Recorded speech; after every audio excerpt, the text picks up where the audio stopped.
Hello everyone, এটা হলো Digha second দিনের ভিডিও। তো প্রথম রাতে কাউতালি করার পর আমাদের সকাল 10টায় সবার ঘুম ভেঙেছে। তো উঠেই ফ্রেশ হয়ে রেডি হয়ে নিয়েছিলাম। আর এদিকে সঞ্জু আর পোষণ সকালে টিফিন এনেছিল ছেঁড়া পরোটা আর ঘুগনি, ওরা সেটাই খাচ্ছিল, পুগলুও খাচ্ছিল আমাদের রুমে বসে। আর আমি যেহেতু রেডি হয়ে গেছিলাম, আমি গেছিলাম মিমিদের রুমে দেখতেও রেডি হয়েছে কিনা।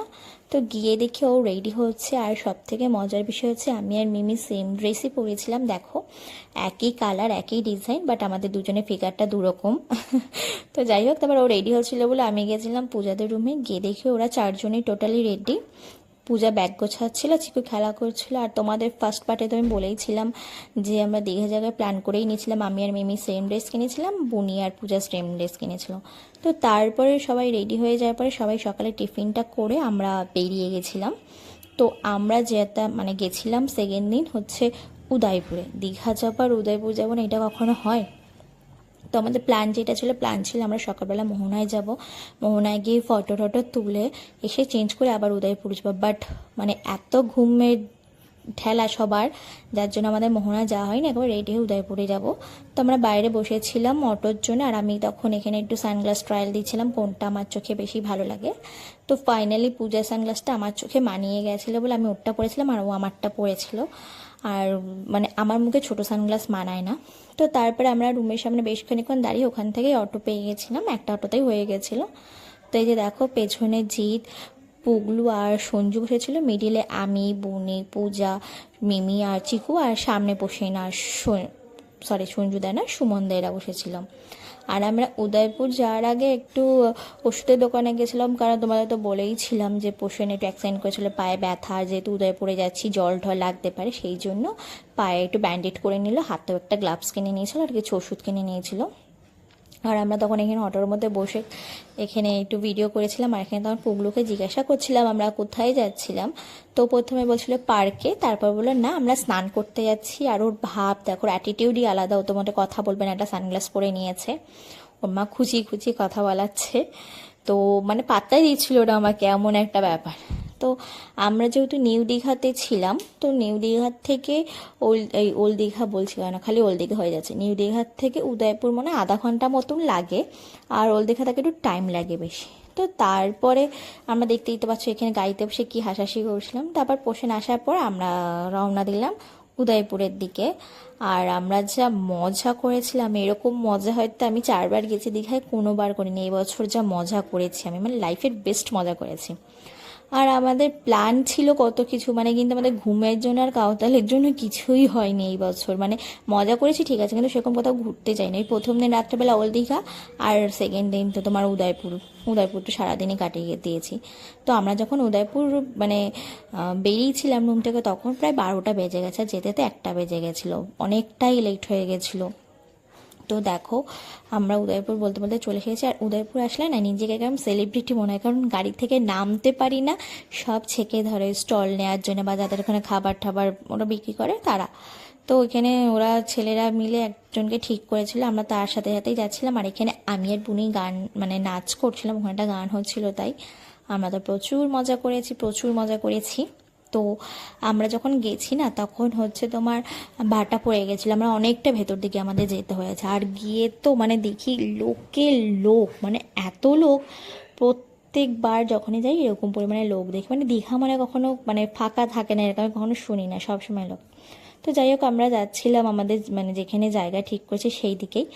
আর এই পুনির কাঁধে যেই ব্যাগটা দেখছো, সেই ব্যাগটার মধ্যে আমাদের সবার যাবতীয় পার্স, ফোন রাখার জন্য, বা চিকু আর পুগলুর জন্য কিছু জামা নিয়েছিলাম, কারণ ওরা যদি ভিজে যায় আসার সময় চেঞ্জ করার জন্য। তো দেখো, আমরা এদিকে সব স্টাইল মারতে মারতে আসছি। তো আমরা তো প্রচণ্ড মজা করেছিলাম। আমি ভিডিওটা যখন ভয়েস দিচ্ছিলাম তখন ভাবছিলাম কত মজা করছি, সময়গুলো কী তাড়াতাড়ি কেটে গেল, মনে হচ্ছে এখন আবার যাই সবাই মিলে, এত মজা করেছিলাম। তো গিয়ে খানিকক্ষণ আমরা তো ওখানে জলে পা ভিজিয়ে আমি দাঁড়িয়েছিলাম, এত ভাল লাগছিল। আর হচ্ছে দীঘা যাব, উদয়পুর যাবো না, এটা তো কখনো হয় না। আর উদয়পুর যাব আর কাঁকড়া খাবো না, এইটাও কখনো হয় না। আমি 4বার গেছি বললাম, তো প্রথমবার খালি উদয়পুরে যাইনি, তারপর বাদবাকি 3 বছর আমরা গেছিলাম উদয়পুরে। আর এবছর খালি মোহনায় যাওয়া হয়নি। তো আমরা প্ল্যান এটাও করেছিলাম যে পরের দিন যেদিনকে বাড়ি আসবো সেদিনকে সকালবেলা যাব মোহনায় ফটো তুলতে, সেটাও আর হয়নি। তো তারপরে আমরা সব কাঁকড়া যা যা কিনেছিলাম, কাঁকড়া, তারপর ভোলা মাছ, চিংড়ি, আরও যেসব কিনে খাওয়া দাওয়ার পরে তো উদ্দাম নাচ করেছি, মানে এত নাচে তাল উঠে গেছে, যার জন্য আমরা একটা বক্স ভাড়া করেছিলাম। আর বুনি, সঞ্জু আর জিৎ, এরা তিনজন কন্টিনিউ নেচে গেছে, এরা কোনো থামাথামি নেই। হ্যাঁ, সঞ্জুর তো পুরো টোটালি তার কেটে গেছিলো, মানে ও কী নাচ করছে কী করছে ওর নিজের ঠিক নেই, হয়তো এই ভিডিওগুলো দেখলে নিজেই হাসবে। আর পুগলুর কাজ দীঘা গিয়ে একটাই, ওই বালি তুলবে, বালি তুলে ওর মার গায়ে দেবে, নয় আমার গায়ে দেবে, নয় পোষণের গায়ে দেবে, এরকম আগের বছর তাই করছে, এখনও তাই করছে। মানে পুগলু চিকু দুজনে খুব মজা করেছিল। ওরা তো আমরা যেদিনকে উদয়পুরে গেছি সেদিনকেও রাস্তায় চাইছিল না, মানে এত মজা করেছে।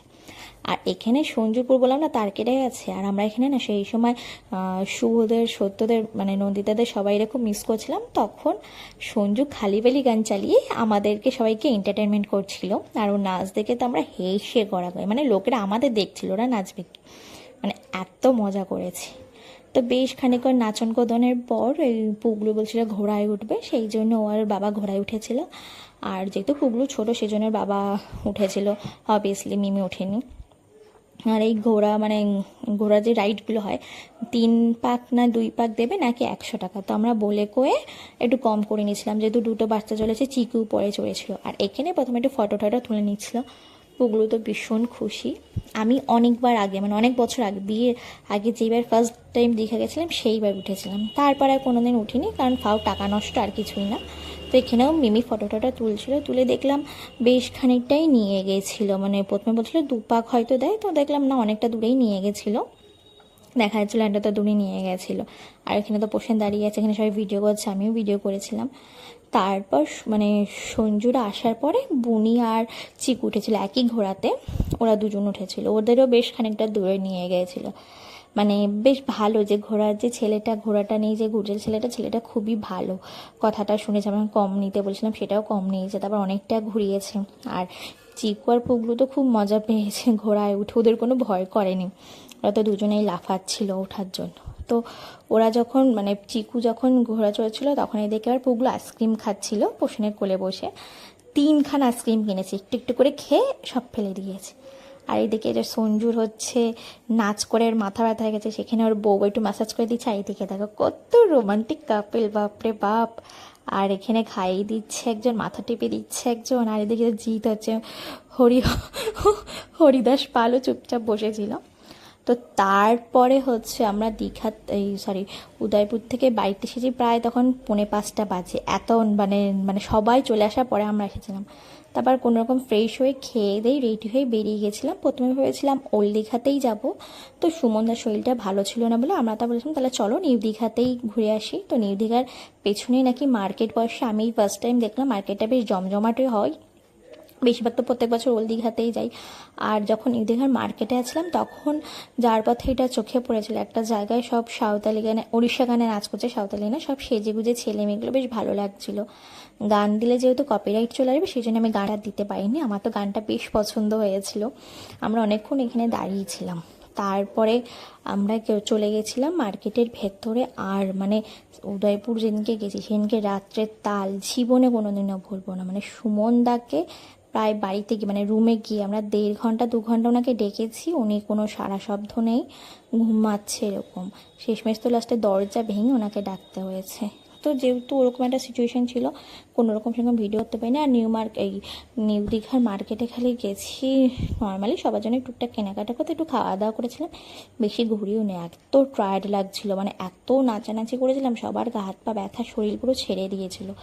আমরা যাও প্ল্যান করেছিলাম, মানে যেদিনকে বাড়িতে আসবে সেদিন সকাল সকাল উঠে মোহনা তালশিরি ঘুরে আসবো, আমাদের সেটাও হয়নি, এত এনার্জি লস হয়ে গেছিলো। তারপরে এখানে একটু ঘোরাঘুরি করে একটু দেখছিলাম চারপাশে, এখানেও দেখলাম ভালো মাছের দোকান টোকান আছে, এখানেই অক্টোপাসগুলো ঘুরছিল, মানে সাজানো ছিল, সেইগুলোই দেখাচ্ছিলাম। তো ভেতরে মার্কেট থেকে গিয়ে সব টুকটাক কেনাকাটা করে আমরা রুমে চলে গেছিলাম। তো রুমে গিয়ে তো আর কোনোরকম কোনো ভিডিও করার পরিস্থিতিই ছিল না, যে যার মতন খেয়ে আমরা শুয়ে পড়েছিলাম, কারণ পরের দিন সকালে উঠে রুম ছাড়তে তো টাকাকে বেরোতে হবে। তো এই ভিডিওটা তোমাদের কেমন লাগলো অবশ্যই কিন্তু কমেন্ট করে জানাবে। থার্ড পার্ট আসছে খুব তাড়াতাড়ি, ততক্ষণ তোমরা সবাই সুস্থ থেকো, সাবধানে থেকো, ভালো থেকো। আর ভিডিওটা ভালো লাগলে অবশ্যই লাইক কমেন্ট শেয়ার করো। নতুন ভিডিও আসে খুব তাড়াতাড়ি, ততক্ষণ সুস্থ থেকো, ভালো থেকো, সাবধানে থেকো, টাটা।